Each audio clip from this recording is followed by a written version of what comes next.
You're listening to Lather Talk with your hosts John Shea and Gerard Gustillo. Hey guys, John here. Welcome back to a brand new episode of Lather Talk. The Thanksgiving holiday here in the United States is just around the corner, so from all of us here at Lather Talk, I want to wish you a happy Thanksgiving if you're celebrating. One thing I know I'm thankful for this holiday, and really just all the time, are the Lather Talk patrons. Without their help, this podcast and really all the content for the YouTube channel just wouldn't be possible and just wouldn't be the same without you. So thank you so much for your support, for your continued support. I really appreciate all of you. And here's the perfect chance to plug the Lather Talk Patreon. Guys, if you want to help out the show, help out the content creation efforts financially, then head on over to patreon.com/lathertalk and find out how you can help. I know it's a shameless plug, but thank you guys so much for putting up with it. Now I'd like to introduce our guest for today's episode. We are talking to Kaleb Aylsworth, the founder and lead designer of Aylsworth Razors. They released their very first razor just this past spring, so we'll find out how Kaleb got into wet shaving, how he got to make his own razor, and he also shares with us his background in design and his experience in the world of video games. As huge video game fans, Gerard and I had such a great time talking with Kaleb, and we hope you enjoy our chat.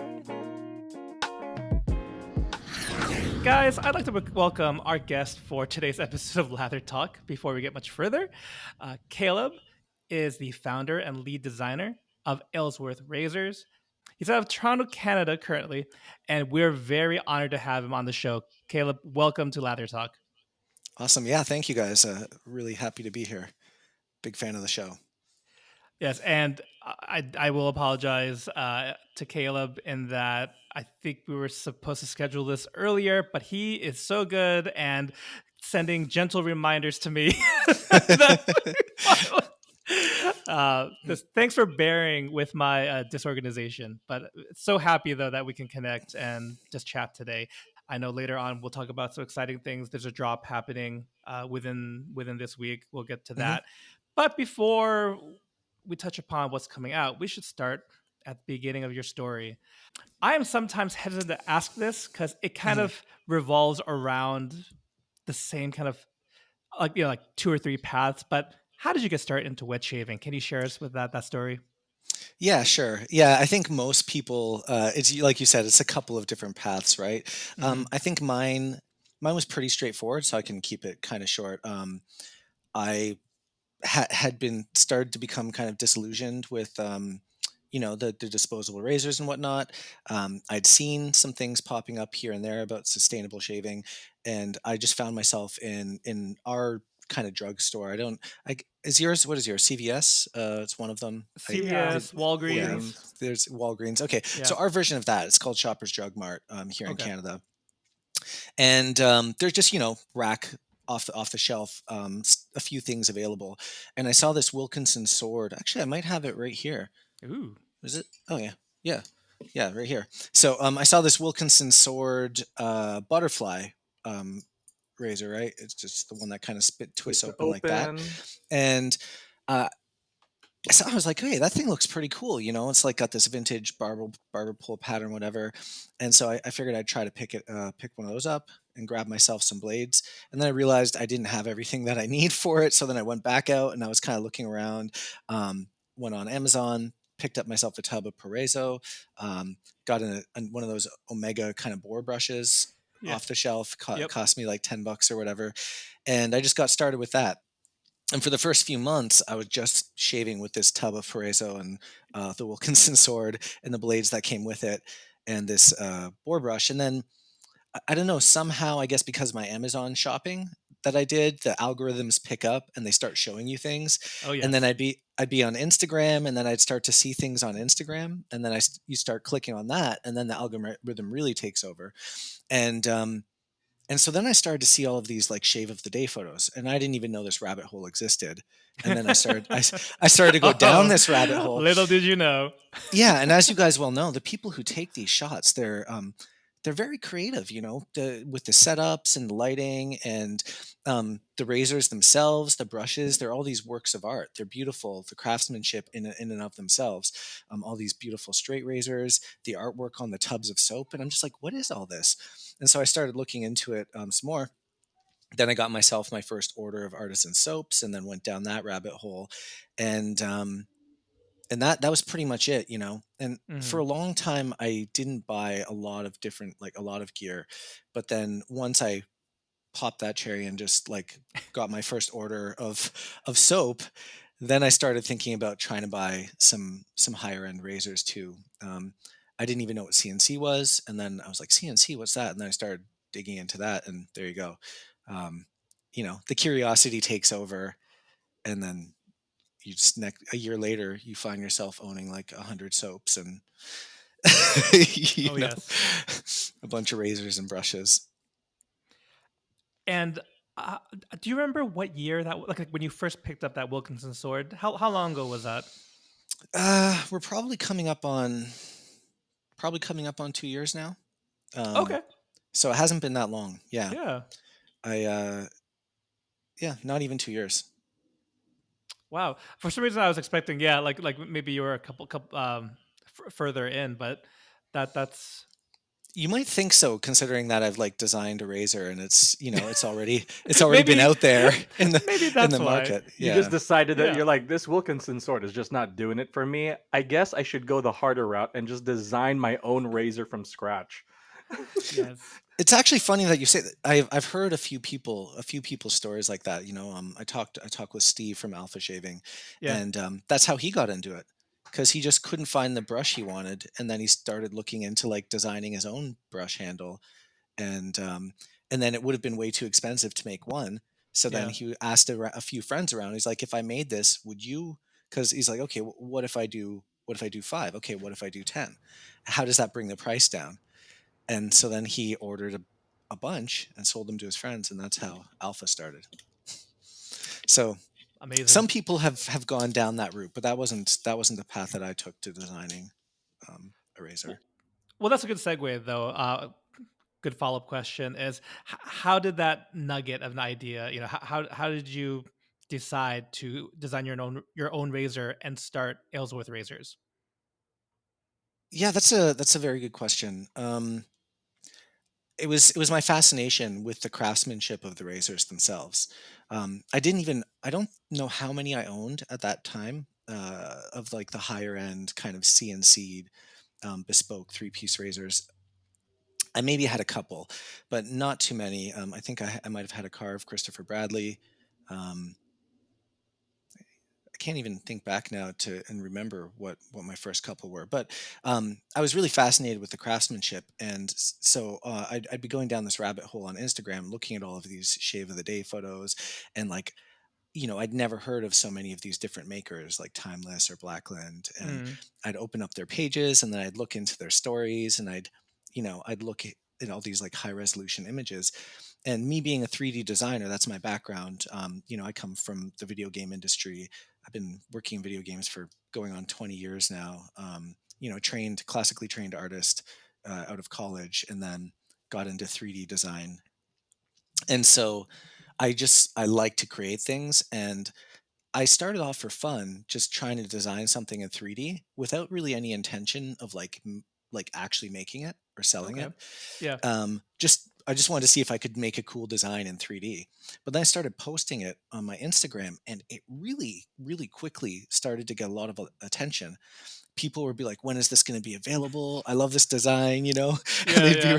they'd be responding, and I was like, "Oh, okay, people actually like this." So I started making different designs and more designs and posting those. And then around the same time, I actually discovered two things that got me there. So there's Yates.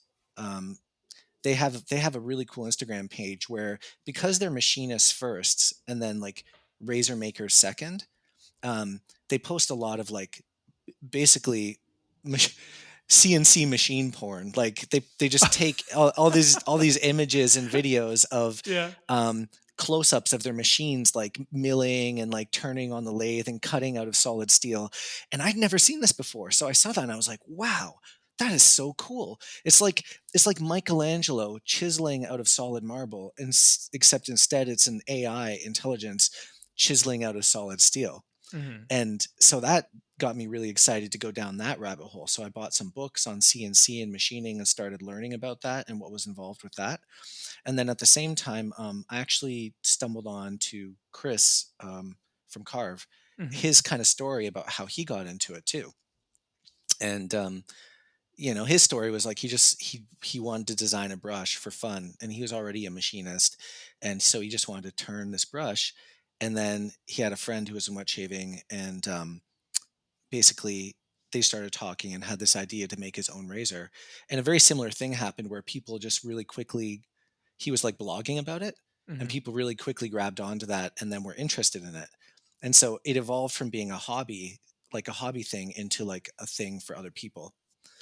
And so seeing those two things, the Yates kind of machining thing, which piqued my curiosity there, and like looking at Chris's story, I just kind of got this idea. I was like, maybe I can really do this. Maybe this is not just a 3D thing. This is a thing that I can make into a real actual razor. Hmm. And that was it. Then I started teaching myself the particular software called Fusion 360 that you use to make production designs. And I just started iterating on it. Very cool. Very cool. Yeah, it is funny though. Kind of you mentioned there's some similarities with people who might not even have like they're not wet shavers quite yet, but kind of have seen some things, and then just jump to the design aspect. That's really cool. I mean, just you jump right in, go in the deep end, and come out with something awesome. It was when I think back, I'm amazed. I still can't parse out how much of it was just like me being really diligent, and how much of it was just luck. Because the truth is, uh, the craft that I come from, the background that I come from, attention to detail is part of my job. So I have to be really careful. And the way that I designed this razor, I had a bunch of razors, and I measured all of the critical dimensions and critical components, and like looked up online about how the razor functions and everything. So I could try to figure out the areas where they deviate a lot across each razor, and the areas where they don't deviate at all. Because if you find something where it doesn't deviate at all, that's a good indication that that's a very critical feature. Hmm. Like for instance, the post holes, or the posts, because those need to hold the blade, right? And the blades all have a standard dimension. So like that was how I figured it out, was just measuring them, um, and then iterating once I made my first design. But to me, it was shocking that even the V1 prototype worked as well as it did, because there's no reason it should have. It probably should have been like a total train wreck, to be Sure. honest. Right. Right. Yeah. So I feel like I got lucky there. Not getting enough drama, talking smack, or hooligan hijinks from your regular forums, social media, or Reddit? Well, the Lather Talk Discord is not for you. Sorry to disappoint.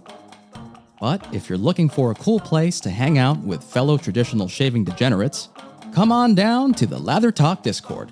Share your shave of the days, mail calls, or talk about your favorite hardware or software and just about everything in between. Once again, that's Lather Talk Discord. Check out the link below.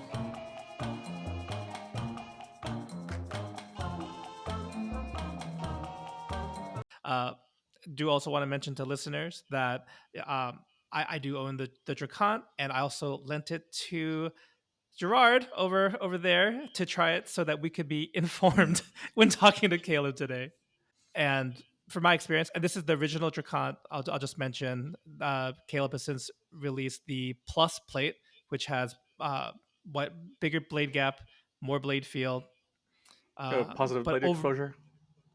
yeah. Yeah, that's pretty much the only difference, really. It's the original is neutral exposure, and kind of a low medium gap around 0.73 millimeters, and the plus is about a millimeter. It's 0.99, and has like a 0.125 millimeter exposure. So just a little bit of positive exposure.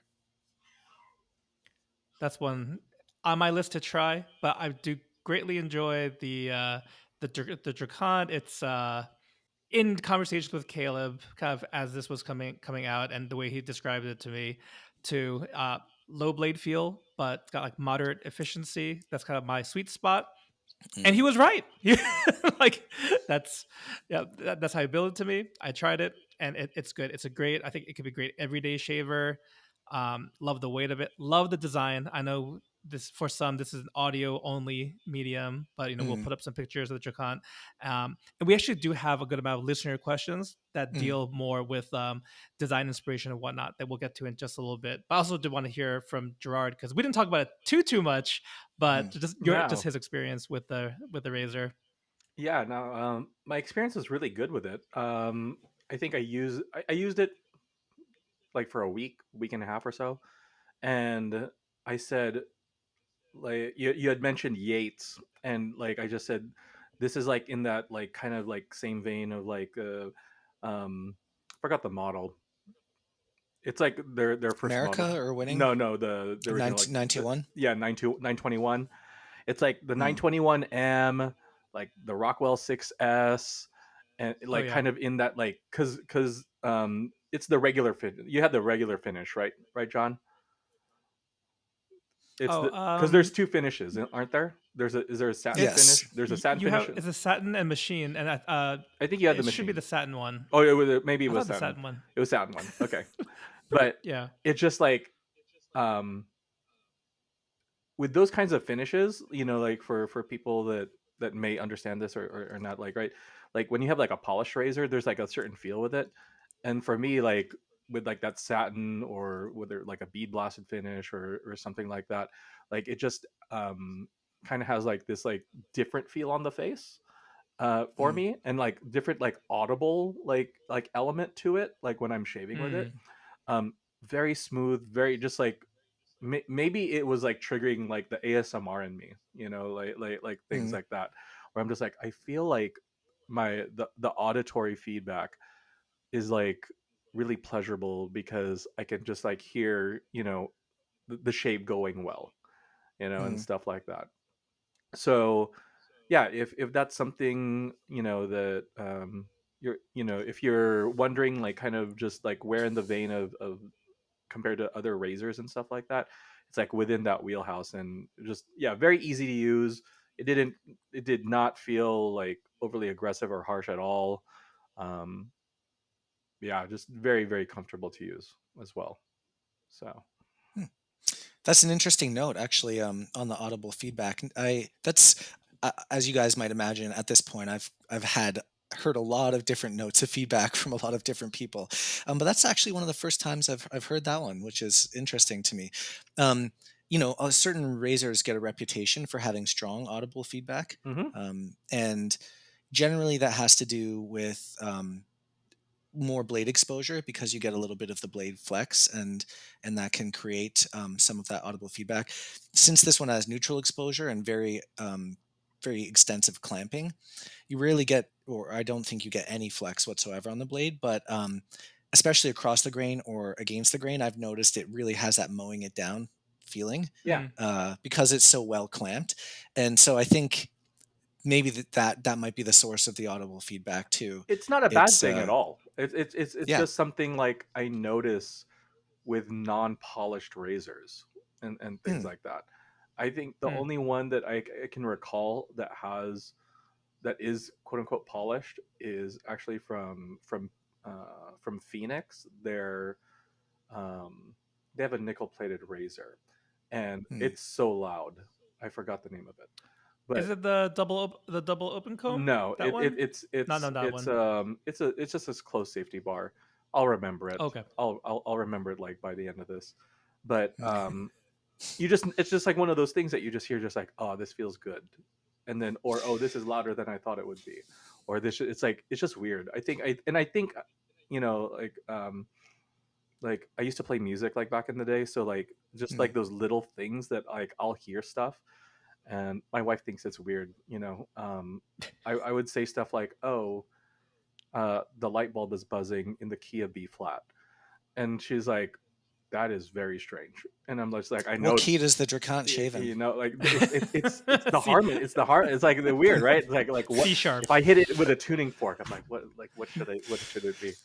But Yeah, actually, I didn't take it as a negative yeah, or like constructive criticism. I just it's just unique. It's a unique note of feedback because I haven't really heard that one.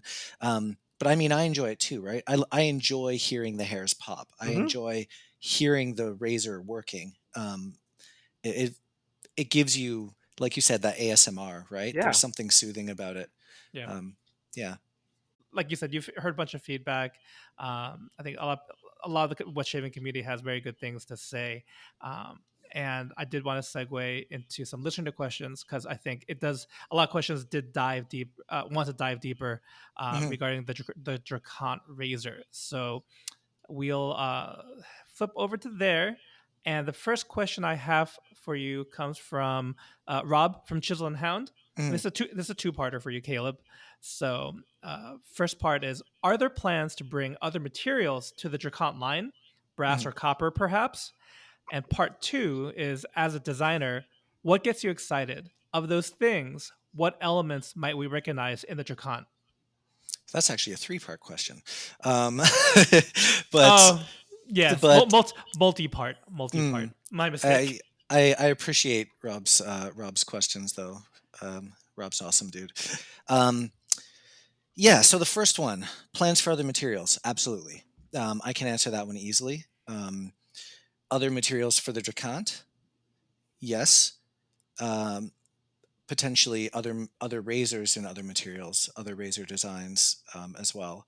Oh, Um, he mentioned brass or copper.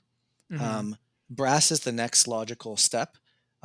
Just it's a similar kind of weight to stainless steel. It's got very similar properties in terms of how durable it is. Um, it's a good enthusiast hobbyist material, but it is possible to produce a razor with brass at a lower price point because it's a softer metal to machine. So the tooling requirements and the number of machine passes, the feeds and speeds and everything are less. They're less involved than especially marine grade stainless steel, which our current razor is. So Mm-hmm. essentially, with stainless steel, let's say you need to bore a hole in stainless steel to a certain depth, and the drill bit has to be a certain width. If you try to go too deep too fast, the drill bit could break because stainless steel is tough. So you got to go slower, and you got to go down and then come back up and then go down again and then come back up and then go down. And then once you get to a certain depth, you got to go around like this to like widen the hole out. You know what I mean? So you have to use a lot more operations to create the same results with stainless Yeah, steel. And that's why it's expensive. It's the time on the machines, as well as the material itself is more expensive. Um, so brass is just, long story short, brass is easier to machine, and therefore we could bring the same Drakkant design to people at a lower barrier to entry, and make it more widely accessible, mm-hmm. which is a big goal for us. For our first release, stainless steel was the first logical choice, just because of the nature of the razors that are out there and what people like, right? So for our first material, that was the one that we wanted to go for. But now that we've had some success there, we want to kind of open it up to a wider audience and make it available to people who maybe can't afford to drop 170 $180 on a razor. Sure. But there may be other plans for other stuff in the future too, potentially aluminum, potentially we might look at titanium. We've had some requests for titanium, so there's a chance to do that as well. And in also, I don't like to just redo the same razor design in a new material. So there are also plans to keep the functional elements of the Drakkant, the things that define the shave plane and the critical dimensions and the way, basically the shave experience wouldn't Yeah, change. But you might look at a different handle for a titanium razor, for instance, I see. or maybe just changing some subtle elements that are more cosmetic rather than functional, that kind Gotcha. of thing. Okay, so that's the first question. Yes. And the second question, sorry, was as a designer, yeah. what inspires me? What gets you And excited? what gets me excited, and what might I see that what we might see from that in the Drakkant. Yes. Um, Rob's brushes get me excited. No, I mean they actually do, and there are some reasons for this. So Rob himself is a designer. He comes from a design background, and for me, being a classically trained designer, I pay attention to things that you would see in classical art. So a strong design aesthetic, things like the golden rule or golden ratio, rules of thirds, a very strong, coherent design philosophy that gets carried across an entire line of razors or throughout the model, or you know a fingerprint or a thumbprint that the creator has. So if you look at like Rob's brushes, you can tell a chisel and hound brush right away. And then he'll do creative stuff where he'll work with different materials, and the geometry, everything is aesthetic because it applies those rules of design.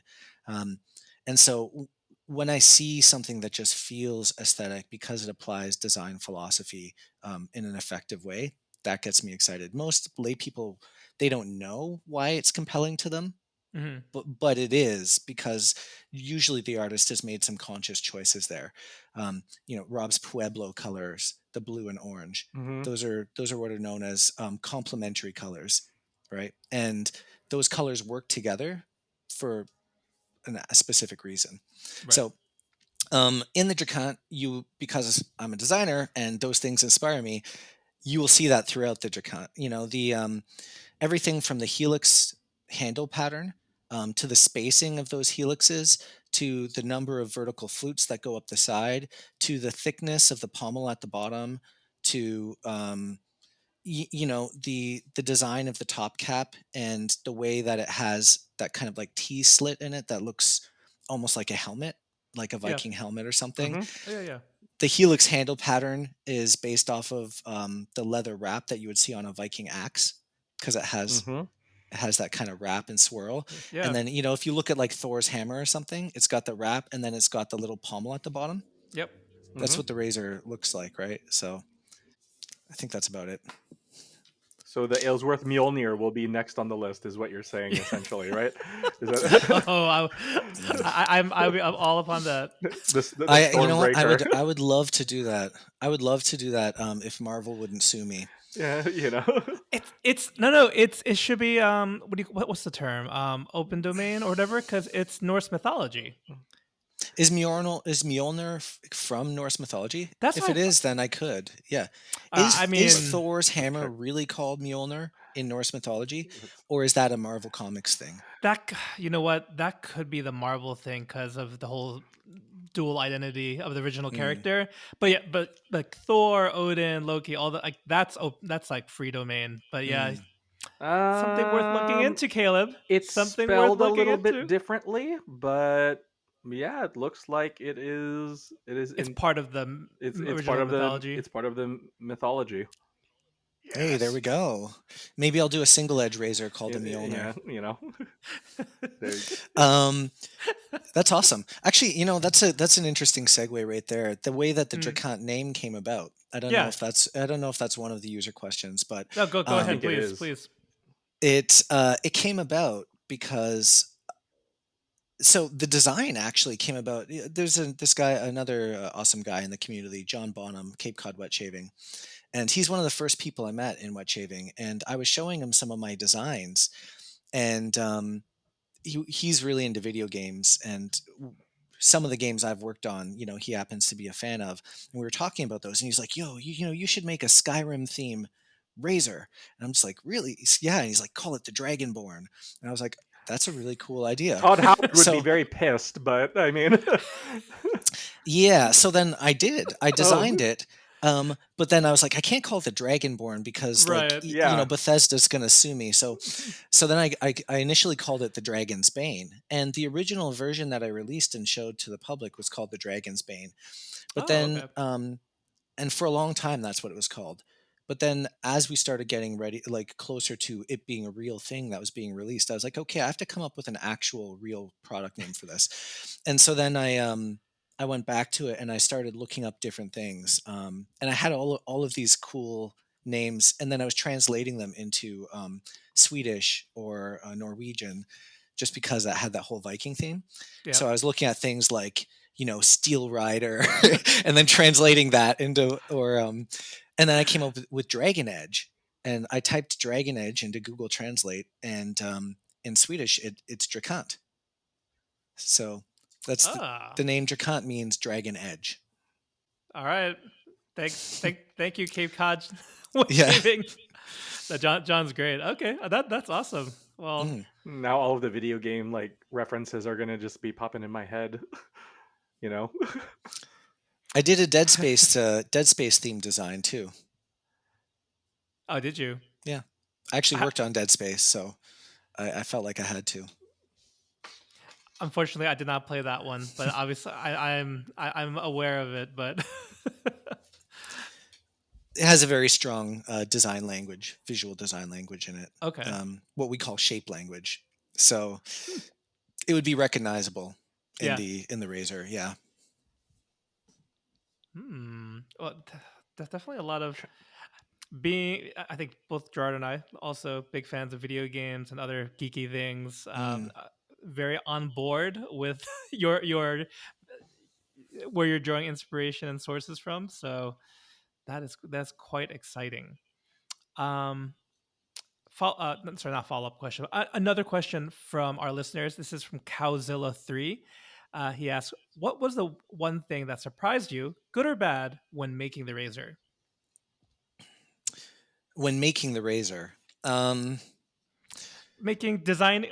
Designing a Razor. I think we can go with the designing, but if there's something like on the production side that kind of came up, feel free to answer that how you want. I would say the single most shocking thing for me, and this is what kind of goes back to when I was saying it's almost sort of miraculous that the original design worked so well. The degree to which there is variance in experience of users, user experience within wet shaving. The whole YMMV, your mileage may vary factor. The degree to which two different people can have a completely different experience with the exact same product was actually mind blowing to me. When I did the V2 and I passed that razor around, I did a post user survey, and there was a bunch of different questions to answer, but there was also just a rating where I asked them to rate the visual appeal of the razor, the comfort of the razor, and the efficiency of the razor on a scale of 1 to 5. When they rated the visual appeal of the razor, it was almost unanimous. Everybody was pretty much 4 and 5 out of 5. So everyone thought it was pretty sexy. When they rated the comfort, it was more spread out, although they were mostly leaning towards comfortable, but it started to be like maybe 3 to 5. And when they were asked to rate the efficiency, it was completely across the map, with some people saying it was a 5, some people saying it was like a 2 or a 1, and then they were clustered around the middle, around a 3 or a 4, but it was super spread out. And one person's blade feely razor is another person's I can't feel the blade at all, and one person's this is the most efficient thing I've ever used is another person's like this can't get me to BBS with 4 passes.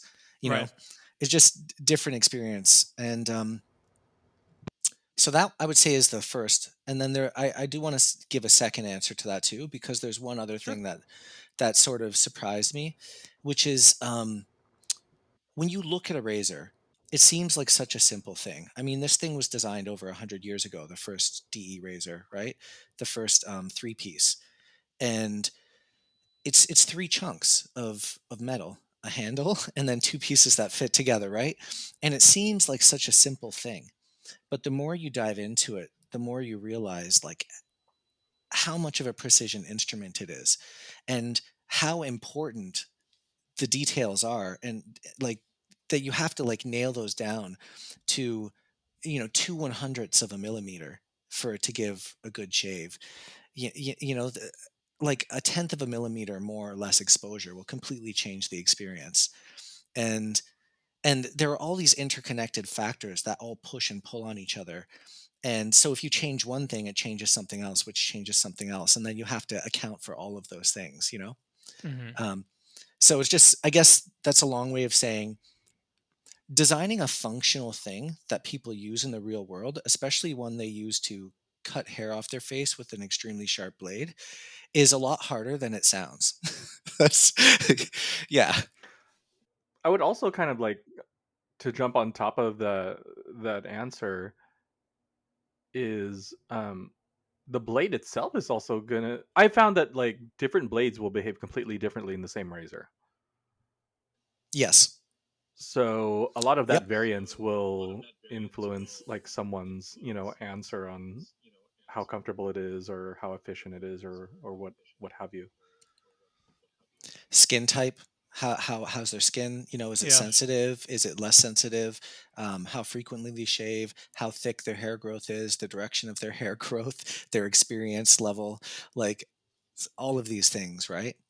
The perfect analogy that I would give, especially when it comes to experience level, is like, you know, let's say we're riding in a canoe down a river, and then suddenly the clouds above us start to get all black, and the thunder starts coming up, and then it starts pouring rain, and then the river turns into this torrential downpour. Now, two different people in that situation. One person, it could be the greatest time of their life, and the other person, it could be the worst experience they've ever had, right? And the only difference between that is that the person's comfort level with the canoe and their experience level.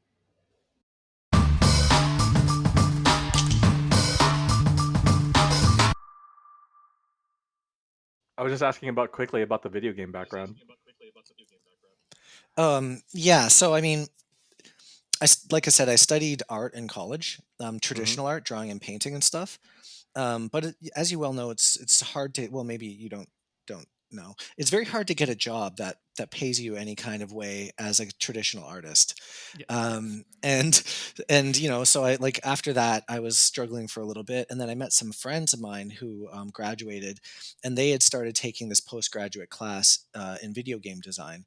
And this was like in the early days back before there weren't very many programs like that you could go to college and learn how to make art for video games.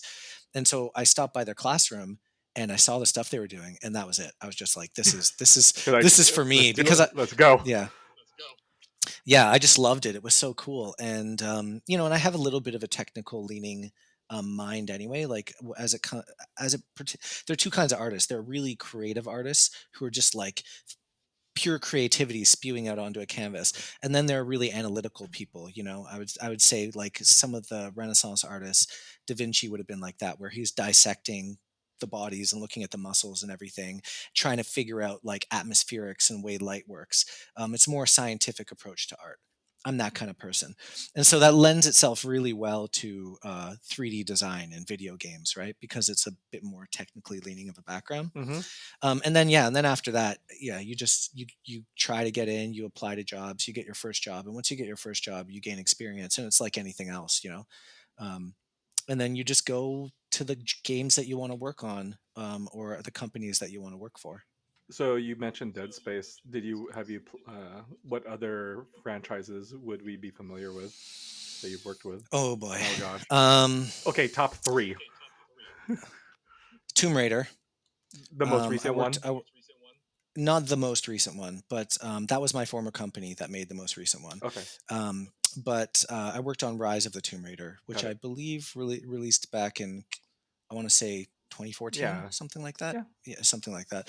Um, so that would be one of the biggest ones, and then for me, Dead Space 2. It's one of my favorite games I've ever worked on, Mm. and then I worked on Call of Duty Modern Warfare Remastered, so that was pretty cool. Nice. Very nice. Yeah, and BioShock. That was like my first love. Ooh. Yeah, I got Oh. to Part I got one. to work on BioShock, part two. Part two. Very Yeah.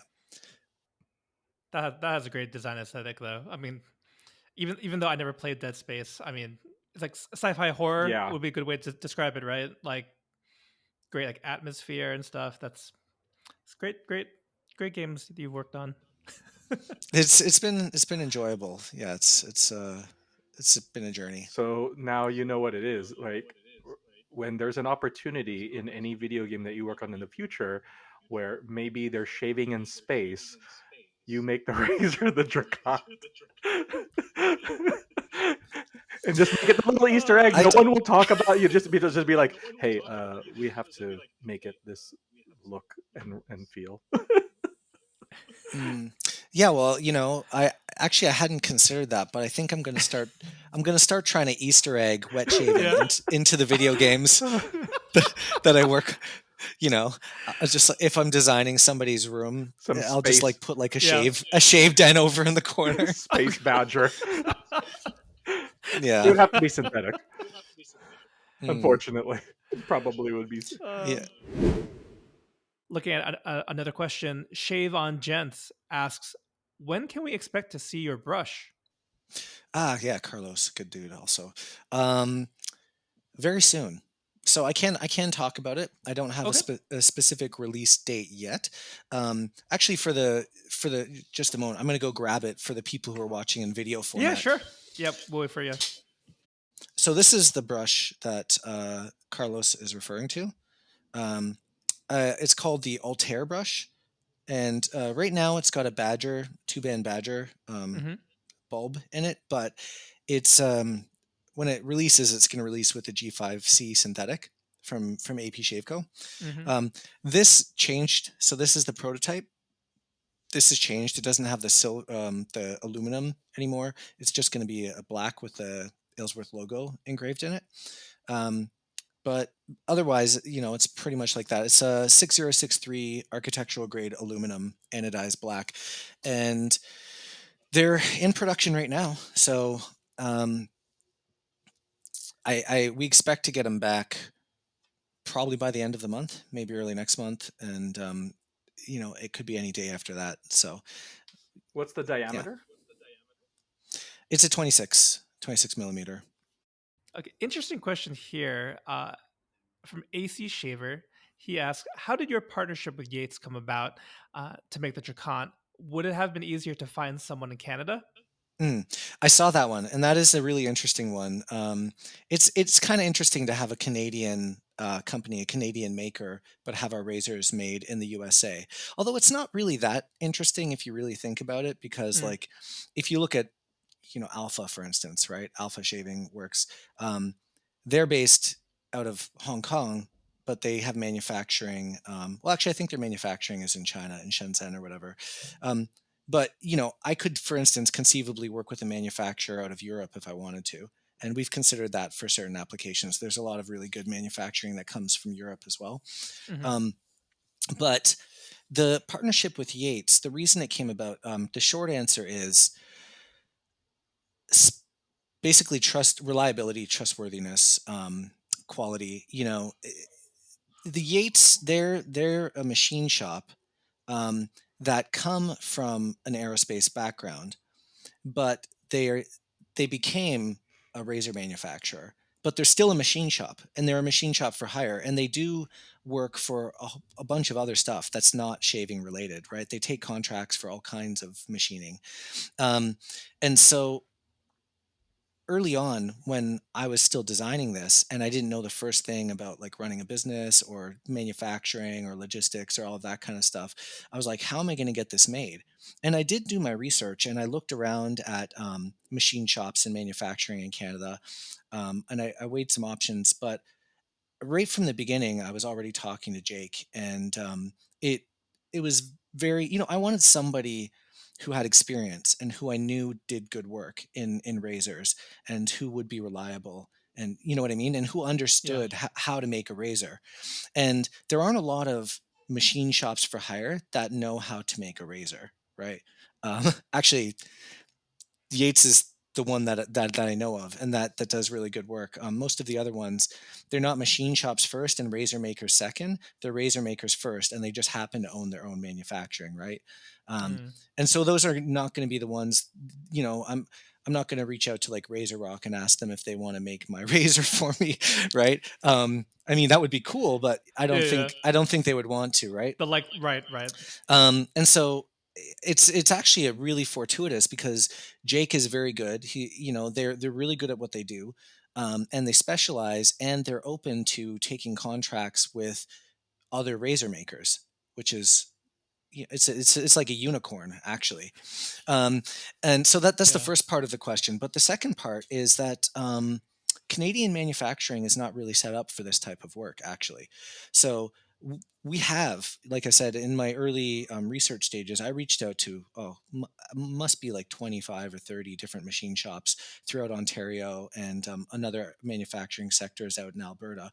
But most of the manufacturing in Canada, they don't do small part manufacturing. They focus on like the oil industries and things like that. So they do really big parts, and they're not actually set up to do this type of manufacturing. Um, so even if I wanted to, if I wasn't already dead set on Yates because of the quality of work that they do, um, the Canadian manufacturers mostly came back and they're just like, we can't really do these things. So Yeah. yeah, um, yeah. So that's why. Okay.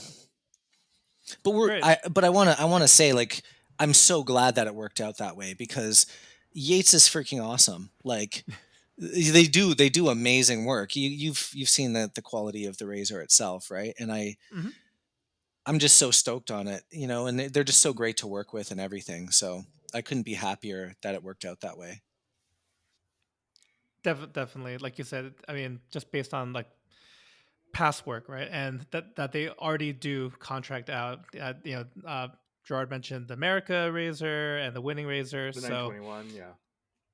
yeah, and their own is the 921, and they So, all something that's excellent. funny, Yeah, like I excellent. didn't actually realize about that relationship, and it's funny. Like I'm just like, man, it's just like kind of, it's like one of the first razors like I went, I said that I went to, that like Hmm. in the comparison, just and Oh, stuff like that. oh, I thought that was intentional. No, The not at all. Yeah, comparison. so Not did Oh, at I. all. oh, interesting. Yeah. Yeah, and the cool thing about Yates is like so you mentioned the Winning in America, right, Yeah, for the wet shaving club. But Yeah, Yates does other razors yeah. that you guys would know these razors. You just don't know that it was that Yates that they're. made them. Yeah. Oh, Yeah, interesting. Yates manufactures razors for like other razor makers out there too. Yeah, Yeah. It's just we decided not to keep it a secret on our side. Like, yeah, right. we're proud of having Yates as a partner. So yeah. To close out our listener questions, this is not shaving related, but it's from someone that you know very well. It's from Sloppy Badger. He asked, "Why does your French suck so bad as a Canadian?" My French is actually quite good. I don't know what he's basing this on. So, I don't think he's basing it on anything. I okay. I don't think he He's has trying to enough. just poke the bear. Mm, Yes, that I I think he just wanted to take the piss out of me a little bit, and so he couldn't. He had to find something, but you can ask Phil from the Canadian Mafia guys. He's actually been quite yeah. impressed with my French ability. Oh, Mm. okay. I just actually got back from spending almost 6 weeks in France, and What part? Really? yeah, and Wow. I was getting around, with my French. So Nice. And then Wow. if they said, "Oh, where's your accent from?" Did you tell them Canada, or did you just say another part, like, "Oh, I'm from Marseille," or something like that, or I didn't get asked that. They would mostly just say, "Where are you from?" Because they know I'm not of from course, there, and then I would just tell them yeah. Canada. Yeah, What part of France were you I in? would tell. Um, we did. So we went up there to celebrate a year, basically to celebrate our engagement, Margot and I. Oh, Um, congratulations. Thank you. So it's been a year since then, and it's like around our anniversary. So yeah, so we spent a week in Paris, and then we did a little bit of touring around through like the Loire Valley, and then we went down to the south and we set up a base there because both of us work remotely for our jobs. So then we did a workation, and we just like stayed in this town called Montpellier down in the south of France, and like Yeah. worked from our Airbnb basically. How was the weather and everything while you were there? The weather was very nice, although I will say this, Yeah. and Margot and I both felt the same way. Workations don't work because they don't, because Yeah. you just end up working the whole time, and then you don't really get to do anything. You're just working the whole time, and you might as well just be at home, right? So if we were to do it again, we probably would have cut the trip short by like I don't know 4 weeks or something. But then just concentrate your time immersing yourself, right? Yeah. And just kind of that makes sense. But it's a life lesson. Yeah, that's my takeaway. If you're gonna vacation, and then if you're gonna work. Don't try to mix the two.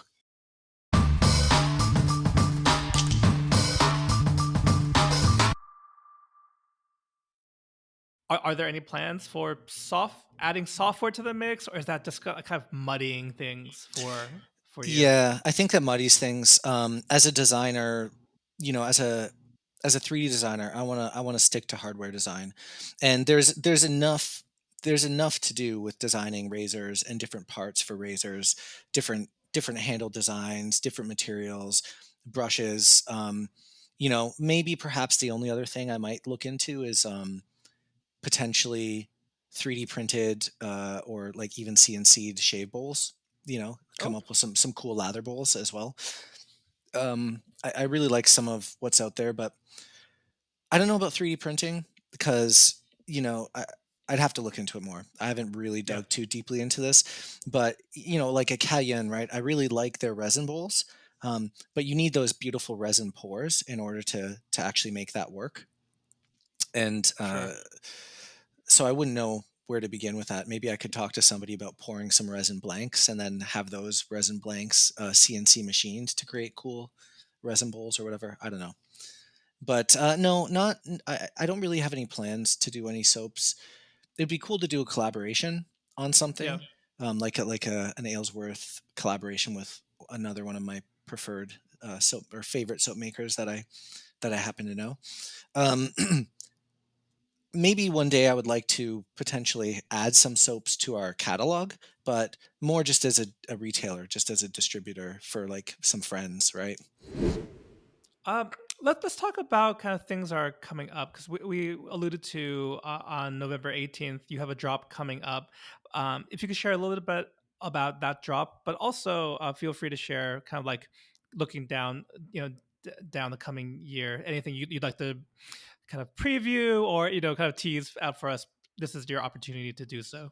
Sure. Yeah. Okay. So Friday, right? It's a week before Black Friday, so this is our kind of Black Friday release.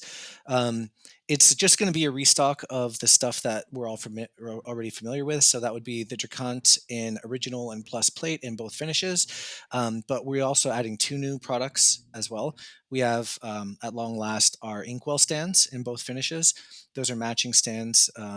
That can go either with your machined razor or your satin razor. And then we've also just added the open comb plate, which was very well received by the people who used it in the pass around. People are having really good things to say about it. I just shaved with it for myself for the first time, actually, because I never used the original prototype because I'm not an open comb shaver normally. And so I didn't figure I was the best person to test it. And I wanted to send it off to people who typically use open comb razors. Mm. But after they gave the feedback and everything, I decided to give it a try. And I was actually really pleasantly surprised. I enjoyed it. So I think I just converted myself into being an open comb shaver. Like, actually, because I really enjoyed it. So we're going to be dropping that too. So then for the incentives too, we're going to do some Black Friday stuff. So we're going to do free shipping to America and Canada site wide on everything, just free shipping, no matter what. And then for overseas customers, it's going to be discounted flat rate. So for orders below a certain weight, which would be like an individual plate or a stand or whatever, if you say you already have the razor and you just want to get the plate or the stand, I think it's just going to be $5 for track shipping internationally. Mm. And then if it's a larger package, say you get a full razor plus a plate plus a stand or 2 razors or whatever, then I think it's going to be $15, flat rate, tracked, international. And then for orders over 100, it's 10% off, and orders over 200, it's 15% off. So, if like 2 people team up together and get like 2 razors or something, then they can get free shipping and 15% off. And that includes the new products, which is, it's a little bit unusual to release a brand new product and then immediately discount it. But now's going to be the time to grab it for people who want a stand or they want an open comb plate. Then I'd take advantage of those incentives. Okay, so those are all very things. They're all great things to look forward to. Drop coming up. So lately, I've been trying to end the show on a positive note. So I'm going to ask you, Kaleb, what is something you're grateful for? Wow, I mean, that's a potentially deep rabbit hole. I mean, I'm grateful for so many things, obviously. But if I had to pick one, I would say just this community, finding this community, the wet shaving community. I'm sure that's probably a cliche answer because I'm pretty sure everyone says that, but it's so true. It's such an amazing community. The amount of goodwill that goes around in this community and the way that everybody the camaraderie, the friendships that I've made, the people that I've met, there's such a pay it forward mentality. I mean, the fact that there are entire subs dedicated towards piffing, right? Paying things forward, and you have piff tables at meetups. Everyone is just always willing to lend a hand and help each other out and get each other's backs. And it's the most positive online community I've ever seen. And the fact that it would coincide or coexist with this hobby that I discovered and fell in love with, it's just like such a double win. and then on top of that, it also turned out to be a passion craft as well, right? Designing razors. So it's just, I feel blessed every day. Yeah, shaving related or not, it's a solid answer. So I just want to say thank you so much for your time, some time spending with us this evening, talking about shaving stuff, talking about Aylsworth Razors. Very good to hear about kind of how you got into it. And I think I just want to say, wish you success, with your upcoming releases, and just may your company just keep on growing. I hope your love of wet shaving continues. And it's such a pleasure speaking with you today. Likewise, pleasure was all mine, Jon Gerard. Thank you so much. Thank you so much.